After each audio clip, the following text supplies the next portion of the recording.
Good day, YouTube. It's the 3rd of October, 2021. If you've been to my channel before, you might know that I have a part-time mobile DJ business. This is one of our 2 vans. This is the Mystery Machine.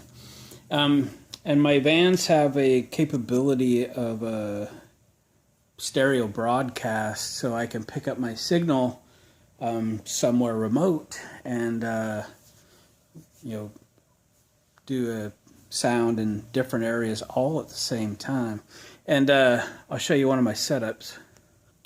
Little tight quarters here this morning. So this is one of my 2. It's actually a painter's scaffold, and we've got some skirting that goes around this thing. So for a simple setup, this is a just a tuner.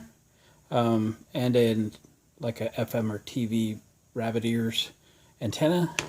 And then I've built these adapters, if you will, that go onto the upper posts of the scaffold and holds speakers. So I've got a small pair of DCM studio monitors on this morning. And I was downtown in our town last night. I actually posted a video this morning. We have this new outside dining venue for folks to wander around their favorite restaurants, get their food to go, and enjoy it in an outside setting. And I work with the Downtown Association to do music for different events and stuff downtown. Can't get a vehicle down in what they call Albany Alley. It's just kind of in an alley where kind of a building probably used to be 100 years ago. And people park there during the week, but on the evenings and weekends, they open it up for dining, put some really nice tables and stuff out there, and the opportunity will arise for me to do music there.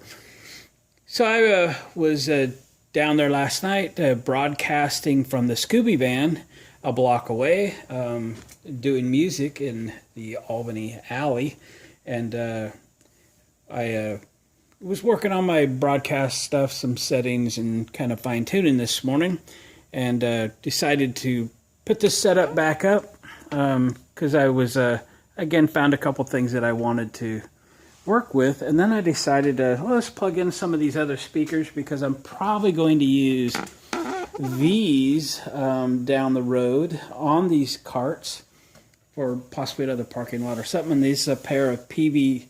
They're TLS 5s, so they're a little lighter weight, and they'll go on these carts just fine. They're a little smaller than some of the others. You know, you can, little size comparison there.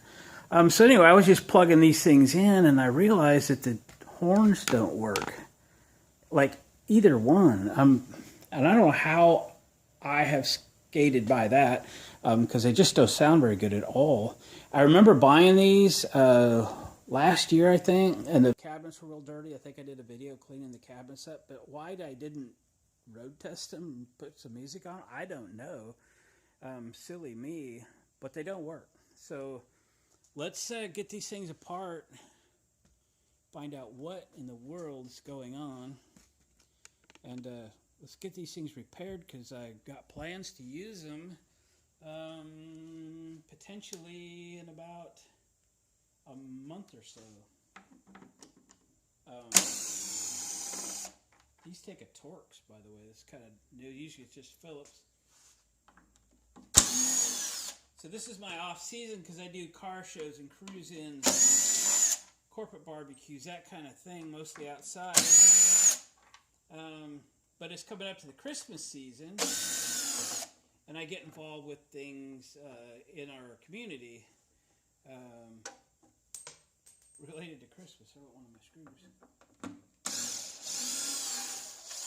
And to do a couple of remote broadcasts so I can hit a couple parking lots, or, again, that Albany Alley that I just described. It's going to be important. These speakers got to work. So let's unplug this. Positive, there's the red. There we go. All right, so I'll show you how to, we'll quick check these. Need to grab a beater. I forgot to do that. Be right back. All right, we got a meter. I'm not so concerned as what the value is across here, but that there is a value across there. Let's see, ohms. What's wrong, meter?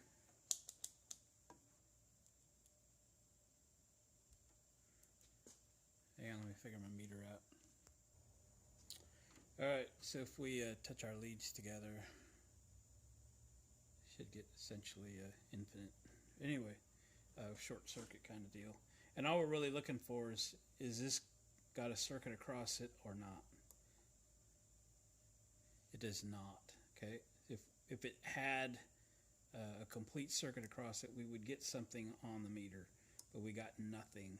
Absolutely zero. It is an open. That diaphragm is bad. So here's the deal. I'm a very big advocate for keeping these speakers in their stock form. I mean, when I replace a part, I want it to be the part it was born with. But for whatever reason, Peavey parts have become very, very expensive, and a replacement compression driver for this horn is around $50 a piece. And I probably paid $100 for the pair of these speakers, or $150 maybe.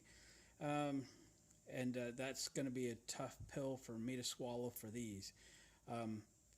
If these were what I call daily drivers, the ones I really use all the time, I would pay the money and make these things correct and stock. But we're going to go bargain shopping for replacements for these. Let's see if I can get that in nice and close. This is a, let me look where I can see. Yeah, it's a 14XT driver. It's a kind of, it's in that blue. I don't even know if it shows up on camera or not. 14XT, it's a little hard to see. They make replacements. You can buy this entire diaphragm assembly. Those are 1-inch threads there, and you can screw this off and thread the whole thing on there.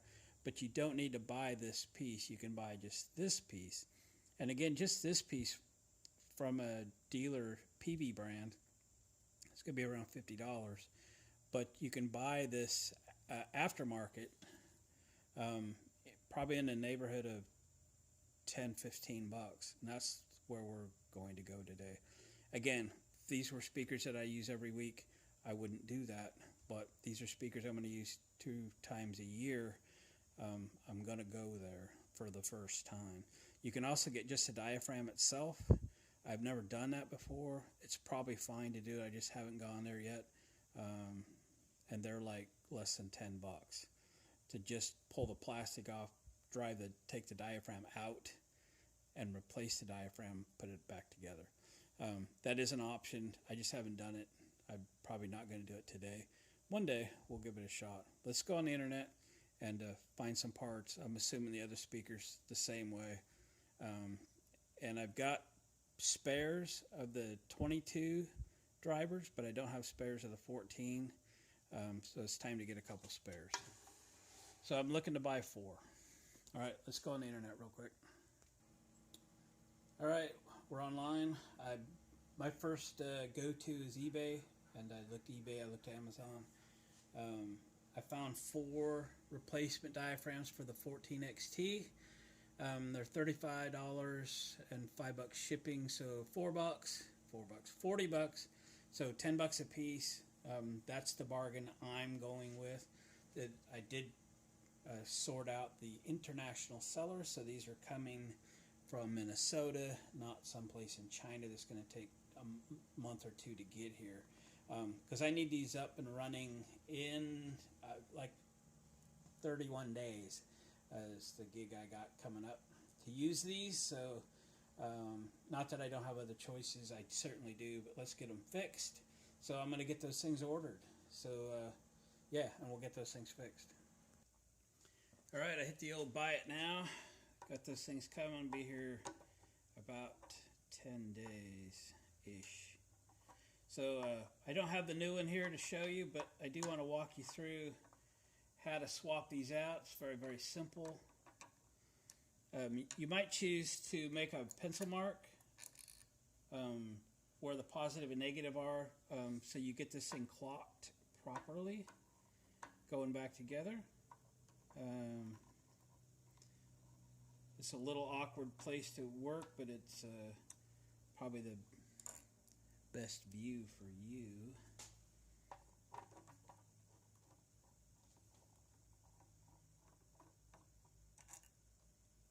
Magnetic.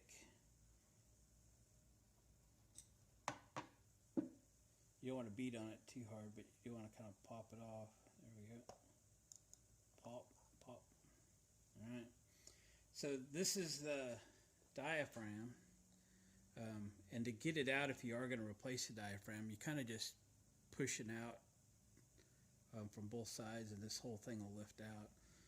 This is like titanium, and then these are your coils going round and round. I did notice that they're discolored, so this thing was probably driven pretty hard in its day. All right. I didn't mark it and clock it. There is a couple of alignment tabs here and here, so now I got to put it back on properly. So say this was a new one. Kind of want to line your holes up and be very, very gentle to get this back into its slot. Make sure everything's clean. This thing looks spotless, so that's good. Probably won't fool with it.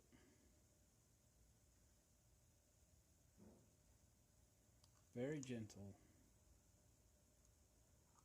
I did, on the bigger drivers, I did take some long bolts, cut the heads off and put them in here so that you had something to line this over with.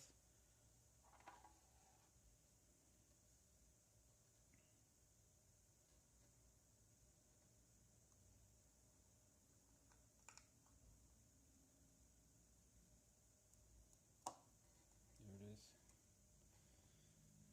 And we'll put the bolts back in there.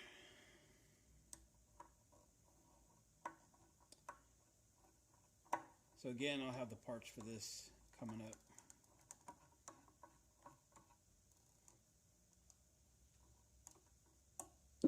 Evidently, I don't have that clocked correctly.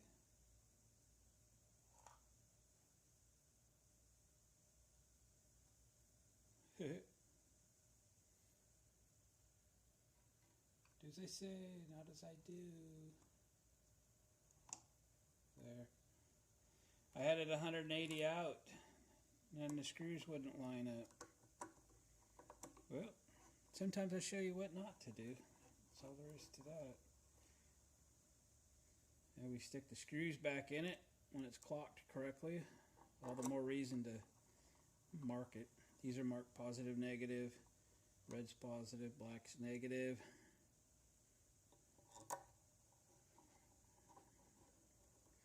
And then we'll just put that back in, plug our wires in, put the screws back in, and we'll be done.